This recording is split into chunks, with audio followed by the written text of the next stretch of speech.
Reels वाली बहू। प्रज्ञा को रील्स बनाने का बड़ा ही क्रेज है और वो दिन भर रील्स बनाती रहती है। खाते पीते घूमते फिरते घर में कॉलेज में रील्स बनाने के कारण प्रज्ञा पूरे कॉलेज में हाईलाइटेड है। जहां उसकी रील्स सभी को पसंद आते हैं, वहीं मनीषा चिंता में डूबी रहती है। एक रोज जब खाते हुए प्रज्ञा रील्स बना रही होती है, तब मनीषा कहती है, एक मिनट भी चैन नहीं है इस लड़की को। ये नहीं कि खाना तो आराम से खा ले, लेकिन नहीं, अरे थोड़ी देर रील्स नहीं बनाओगी तो आसमान नहीं टूट पड़ेगा। अरे मम्मी, इसी को तो कहते हैं डिटर्मिनेशन। तुम नहीं समझोगी ये सब। भगवान, इस लड़की को सद्बुद्धि दे। जब देखो तब टेढ़ा बाका मुंह बनाती रहती है। मनीषा की बात का प्रज्ञा पर जरा भी असर नहीं होता और वो खाते खाते रील्स बनाती रहती है। दिन बीतने लगते हैं और देखते देखते प्रज्ञा का कॉलेज भी खत्म हो जाता है। आए दिन कोई ना कोई मनीषा को प्रज्ञा की शादी करवाने का सुझाव दे जाता है।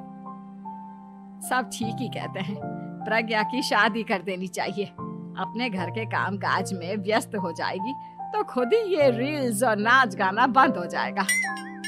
मनीषा और प्रेम प्रज्ञा के लिए एक अच्छा लड़का ढूंढने लगते हैं और तभी विकी का रिश्ता प्रज्ञा के लिए आता है, जिसने प्रज्ञा को उसकी रील्स देखकर पसंद कर लिया था।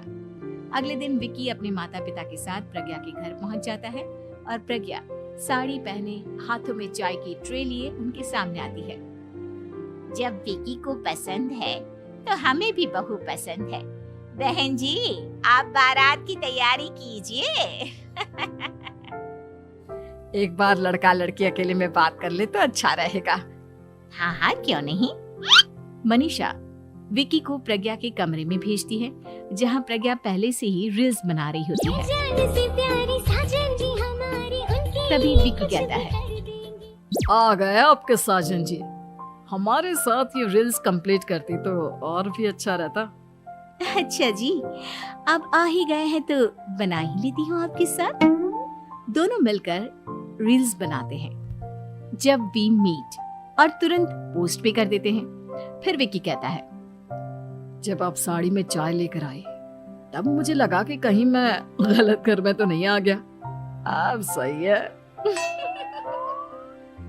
दोनों की शादी पक्की हो जाती है और शादी के दिन भी प्रज्ञा रील्स बनाने से चूकती नहीं।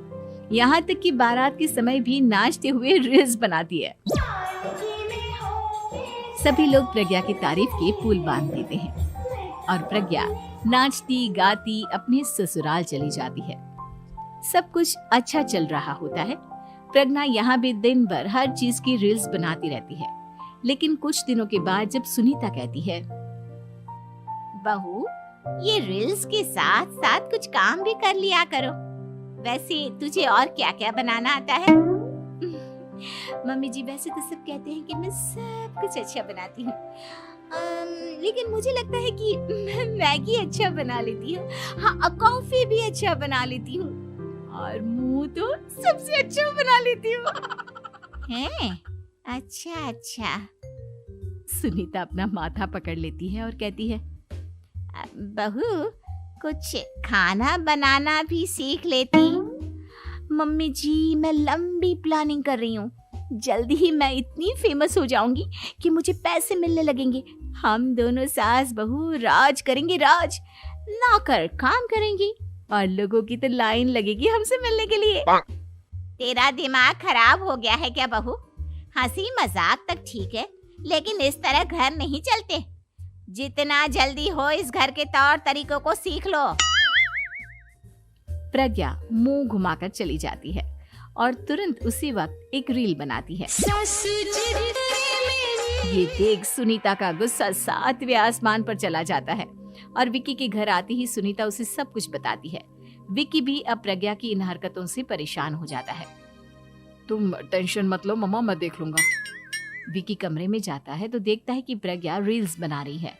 विकी बड़े ही प्यार से प्रज्ञा से कहता है, प्रज्ञा, इन सब के लिए मैं तुम्हें मना नहीं कर रहा हूँ, लेकिन फिर भी हर वक्त तो ये अच्छा नहीं लगता ना।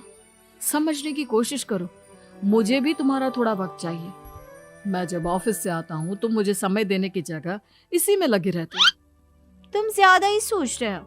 तुम भी मेरे साथ रील्स बनाओ ना, तुम्हें भी बहुत अच्छा लगेगा। तुम्हें इज्जत से कोई बात समझ में नहीं आती क्या? दिमाग खराब हो गया है तुम्हारा इस चकाचौंध से। अगर तुमने अपना रवैया नहीं बदला तो मैं तुमसे दूर चला जाऊंगा। तुम ही रिश्ता लेकर आए थे, मुझे लड़कों की कमी नहीं थी और ना आज है। विकी दरवाजा पटककर चला जाता है। धीरे धीरे विकी प्रज्ञा से दूर होता जाता है। एक रोज मनीषा प्रज्ञा के ससुराल उससे मिलने जाती है। तब सुनीता उससे कहती है, बहन जी, अब आई हैं तो कुछ दिन यहाँ रहकर जाइएगा, आप ही का घर है। हाँ मम्मी, बहुत दिन हो गए तुम्हारे साथ एक भी रील नहीं बनाई मैंने। प्रज्ञा तुरंत अपने फोन में रील्स ऑन कर लेती है। ये सब मुझसे नहीं होगा। तेरा ये भूत अभी तक नहीं उतरा क्या? बहन जी, आप कुछ कहती नहीं क्या इसे? जब आप ही कुछ नहीं कर पाई तो मैं कर ही क्या सकती हूँ। सास तो वैसी ही बदनाम है।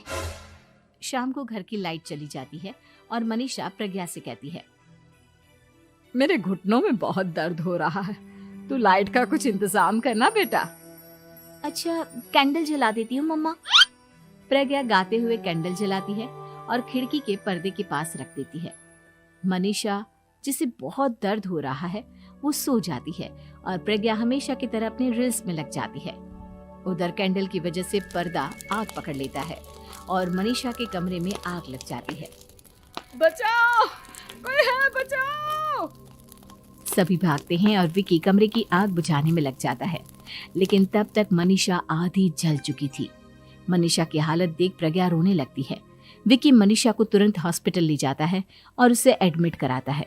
विकी प्रज्ञा से कहता है, देख लिया ना, तुम्हारे इस नाच गाने की वजह से आज तुम्हारी माँ की जान जाते जाते रह गई। अब पता नहीं तुम और क्या चाहती हो। उधर डॉक्टर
है और पूरी तरह से अपने घर में लग जाती है।